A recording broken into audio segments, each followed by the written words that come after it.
Welcome to the Logic Room, where every mental habit tells a story and every cognitive bias holds a whisper from our evolutionary past. You feel a sudden warmth spread across your chest, not from comfort, but from a single dark drop of coffee landing squarely on your pristine white shirt. The room doesn't stop. The conversation doesn't halt. But in your mind, a colossal spotlight has just slammed on, isolating you in its glare. The stain becomes the center of your universe, a pulsing beacon of your clumsiness. You're convinced every eye in the room, every passing stranger on the street, is drawn to this singular, glaring imperfection. The feeling continues to build. Your awareness shrinks until it's the size of that coffee stain. You adjust your posture, angle your body, maybe hold a folder or a bag in a way that feels unnatural, all in a desperate attempt to hide the evidence. Your inner monologue is a frantic narrator, assuring you that your entire character is now being judged based on this one moment of carelessness. They see the stain, and from it, they extrapolate a whole narrative about you. You are clumsy. You are messy. You are unprofessional. This internal story feels more real than the objective reality of the room, where, most likely, no one has even noticed. This sensation isn't reserved for wardrobe malfunctions. It appears in a meeting when you stumble over a word. The sentence ends, but for you, the moment freezes. You hear the echo of your mistake, magnified and distorted, and you feel the silent judgment of your colleagues boring into you. Or perhaps it's after tripping on a perfectly flat piece of pavement. For a split second, you are the unwilling star of a slapstick comedy, convinced that traffic has stopped and every pedestrian has turned to witness your fleeting loss of grace. It's a curiously powerful illusion. This belief that our stumbles and slip-ups are public spectacles. Your mind constructs an entire theater, complete with an audience and harsh floodlights, all to premiere a film about your most minor flaw. This internal theater you build is not a personal flaw or a sign of vanity. It is a fundamental feature of the human mind, so consistent and predictable that it has a name: the spotlight effect. It's the formal term for that phantom light, the one you feel tracking your every move, highlighting your perceived flaws for a phantom audience. The effect isn't about the light itself, but about the profound overestimation of its brightness and reach. You are not just imagining the spotlight, you are systematically misjudging how many people are actually paying attention to it. This isn't just a feeling, it's a measurable cognitive glitch, one that was brought into sharp focus by a wonderfully simple experiment. Imagine you're asked to participate in a study. The first step is to put on a T-shirt provided by the researchers. The shirt is, to put it mildly, memorable, featuring the face of a rather dated and famously uncool musician. You would never wear this in public. As you pull it on, you can feel your social armor cracking. Your next instruction is to walk into a nearby room where a group of your peers are quietly filling out questionnaires and to speak briefly with the professor. The walk feels 100 miles long. You are not a person anymore. You are a walking, talking, embarrassing T-shirt. You feel the stares. Can you imagine the smirks? The sheer audacity of the image on your chest feels like a social crime.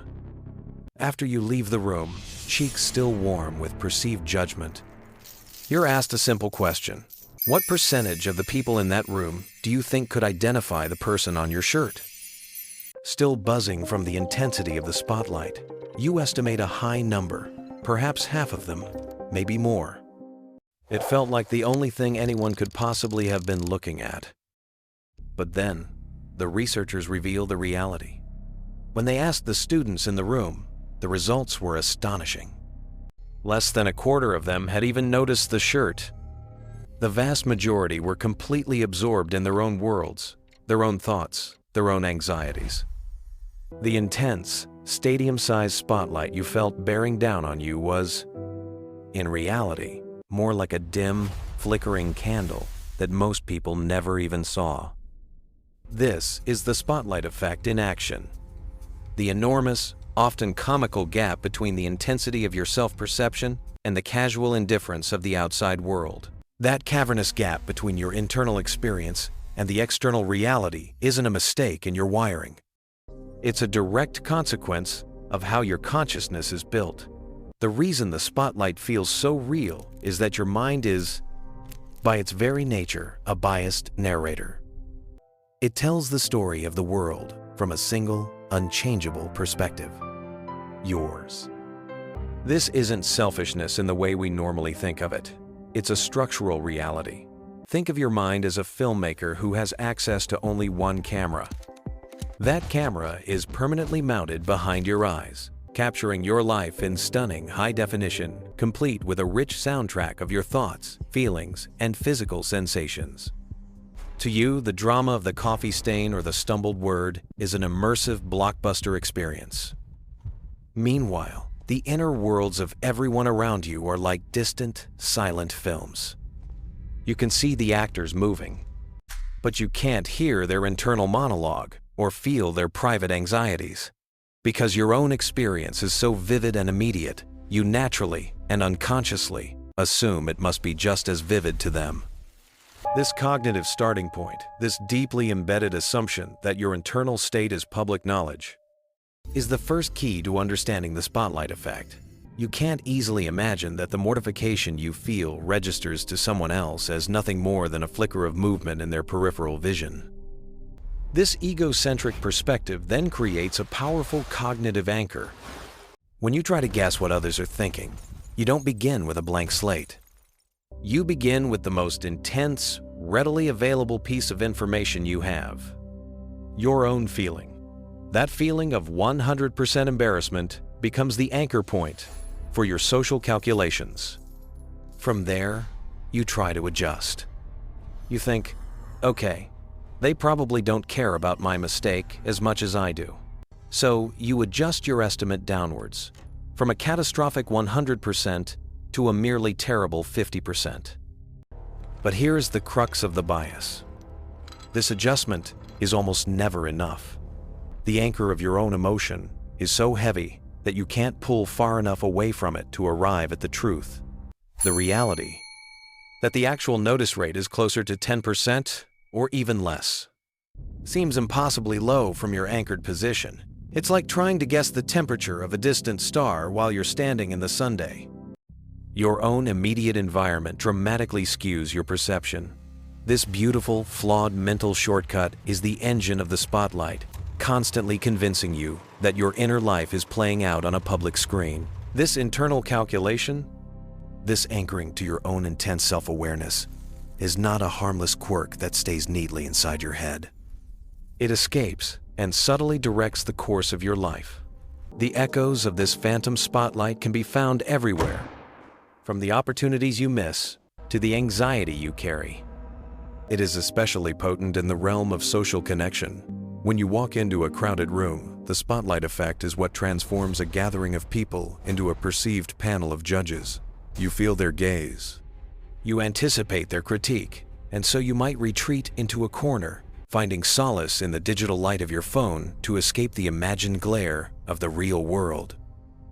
The irony, of course, is that the room is not full of critics. It is full of other people trapped inside their very own spotlights, each one convinced their slightly too loud laugh or awkward handshake is the talk of the evening. It's a beautifully human paradox, a collective experience of intense, individual scrutiny that is almost entirely self-generated.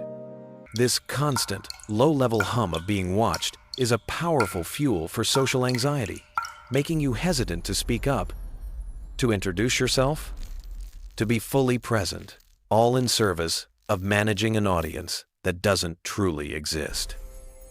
This effect doesn't just govern your social life, it clips the wings of your creativity. Think of the meeting where you had an idea, a nascent thought that could have been valuable, but you held it back. Why? Because the spotlight whispered a story of catastrophic failure. It convinced you that if your idea wasn't perfectly formed, the judgment would be swift and permanent. You imagined your colleagues mentally branding you as naive or unprepared, so you stayed silent. The potential contribution was sacrificed at the altar of a non-existent critic. The spotlight effect creates a tax on vulnerability, making you play it safe, stick to the script, and avoid the very risks that lead to growth and innovation. In our hyper-connected world, this cognitive bias has found a powerful amplifier: the digital stage. You post a photo and immediately see the one flaw: the way your smile is slightly crooked, the wrinkle in your shirt. The spotlight effect convinces you that every one of your followers is conducting a forensic analysis of that single imperfection. You type a comment and notice a typo a minute later, rushing to delete it with a surge of panic, as if this tiny error will be screenshotted and archived, a permanent testament to your carelessness. Social media provides a permanent record, but it cannot create permanent attention. The fundamental truth remains: people are scrolling, absorbed in their own content, under their own spotlights. Your digital life feels like a performance for a packed auditorium, but you are still, for the most part, playing to an empty house. Seeing this mental habit laid bare, observing how it limits you in meeting rooms and social gatherings, you might feel a desire to fight back, to argue with the feeling, to suppress it, to force yourself to believe that no one is watching. But the path to diminishing the spotlight's power isn't through force. The antidote is not a battle, but a gentle turn of perspective. The mental model that allows this is known as decentering. It is the quiet art of separating yourself from your own thoughts, of realizing that you are not the storm, but the sky through which the storm passes. Imagine, once again, that you are on that internal stage, with the hot glare of the spotlight making you sweat. You've just made a mistake, and the feeling of being watched is overwhelming. In this moment, you are fused with the experience. You are the embarrassed actor. Decentering is the act of quietly, intentionally walking off that stage. You find a seat in the back row of your own mental theater, and you simply watch. From this new vantage point, you can see the whole production. You see the actor on stage, that's the part of you caught in the emotion. You see the spotlight, that's the familiar, intense feeling of scrutiny. And you see the audience, which you now notice is mostly empty and shrouded in darkness. When you are on stage, the thought, "Everyone here thinks I am a fool," feels like an irrefutable fact. It is a declaration of reality. But from the back of the theater, you perceive it differently. You see it as a line being delivered by the actor on stage. You experience it as, "I am now having the thought that everyone thinks I am a fool." This subtle shift in phrasing creates a profound cognitive distance. The thought is no longer a truth you inhabit, but a mental event you are observing. This simple act of observation drains the thought of its power. You can become curious about it. Where did this thought come from? What does this feeling of embarrassment actually feel like in my body? You can look upon this internal drama with a sense of gentle compassion rather than urgent panic. The spotlight is still on, the actor is still sweating, but you, the observer, are safe in the audience. You are no longer the main character in the tragedy of your own making. You are simply the awareness that is watching the play unfold. This is the first step toward liberation. Not to extinguish the spotlight, but to realize you don't have to stand in its beam. Taking a seat in your own mental theater is a profound first step, but it is a skill. And like any skill, it strengthens with practice. The next step is to actively calibrate your mind, to gently train it to see the world with less of its own biased narration. You can do this with a few simple thought experiments, turning your daily life into a quiet training ground for a more peaceful mind. The next time you feel the familiar heat of the spotlight after making a small mistake, perhaps you send an email with a glaring typo to your entire team. Just pause. Before the wave of self-criticism hits, perform what you might call an empathy flip. Bring to mind a specific colleague, someone you respect. Now, imagine they had sent the very same email with the very same typo. What would your genuine, internal reaction be? Would you mentally file it away as evidence of their irreversible incompetence? Would you forward it to others with a mocking comment? The answer is almost certainly no. You would, most likely, barely register it. Or, if you did, you might feel a brief, silent flicker of, "Oops, happens to all of us," before your attention moved instantly to the actual content of the email. Allow yourself to truly feel that. The grace you so effortlessly grant to others is the objective reality you so consistently deny yourself. Here is another practice. Become a gentle scientist of your own social life. Your mind is constantly proposing a hypothesis. Everyone will notice this new haircut I'm not sure about. Or, this pimple on my chin is the first thing everyone will see. Your mission is to gather data.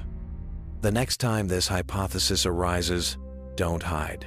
Don't cover the pimple with extra concealer or wear a hat to hide the haircut. Instead, step into the world and simply observe. Pay attention not to your internal feeling of being watched, but to the external reality. At the end of the day, review your findings. Did anyone mention it? Did life grind to a halt? Or did your day unfold with a shocking degree of normalcy? This isn't an exercise in seeking validation. It's an exercise in seeking reality. Time and again, your data will show that your hypothesis was wrong, recalibrating your inner audience one quiet observation at a time. Finally, when you feel the spotlight click on as you enter a room, you can consciously redirect its beam. The natural tendency is to turn your attention inward, to start monitoring yourself. The practice is to turn it outward. Instead of asking, "How do I look?" ask, "Who else is here?" Get curious. Look at someone and wonder what their day was like. Offer a genuine compliment. Ask a question and listen, truly listen to the answer. In a moment of authentic curiosity about another person, it is neurologically difficult to remain trapped in self-conscious anxiety. You are replacing the hot glare of the spotlight with the gentle, focused beam of a flashlight pointed out into the world.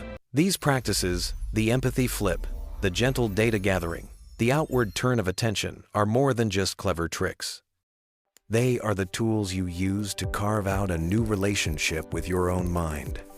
This journey from unconsciously believing every self-critical thought to consciously observing your mind's theatrical productions is a path toward a more accurate and peaceful view of reality. For centuries, the feeling of being the center of attention was simply an accepted, uncomfortable part of being human. But a quiet revolution in psychology began when researchers decided to stop just accepting this feeling and started to systematically measure it, bringing that wonderfully embarrassing T-shirt into the laboratory. The discovery was about more than just social blunders. It was a powerful demonstration that our most deeply felt intuitions about ourselves can be profoundly mistaken. It proved that the inner workings of the mind are not a mystery beyond our grasp, but a landscape that can be mapped, understood, and navigated with greater skill. This knowledge is your inheritance. The legacy of this discovery is the understanding that you don't have to live under the tyranny of a spotlight that your own mind manufactures. Internalizing this truth is a genuine cognitive upgrade. It is the quiet, profound liberation that comes from embracing your own insignificance to others. To realize you are merely a footnote in most people's day is not a blow to the ego. It is a release from a heavy burden. It means you are free. You are free to be awkward, to be a beginner, to ask the question you think is dumb, to wear the clothes that make you happy, to stumble and get back up. The imaginary audience that once held you captive is revealed to be a scattering of people who are, for the most part, simply thinking about what they're having for lunch. You get to reclaim all the mental energy you once spent on performance, on managing your perceived image, and reinvest it into being present, being curious, and being authentically you. You finally get to exit the stage and just live. As our journey inward comes to a close for today, allow the pace of your thoughts to soften and slow. The intricate machinery of the mind, with its biases and its shortcuts, is not an adversary to be conquered, but a natural landscape to be understood. The spotlight effect is just one of many whispers from our evolutionary past, a relic of a time when social standing was paramount to survival. By bringing this unconscious process into the light of your awareness, you reclaim your power over it. You now hold the understanding that the intense glare you feel is not coming from the world, but from within. You can learn to dim that light, to step out of its beam, and to walk through your life with a newfound sense of ease, freedom, and quiet confidence. The story your mind tells is powerful, but you are, and have always been, its editor.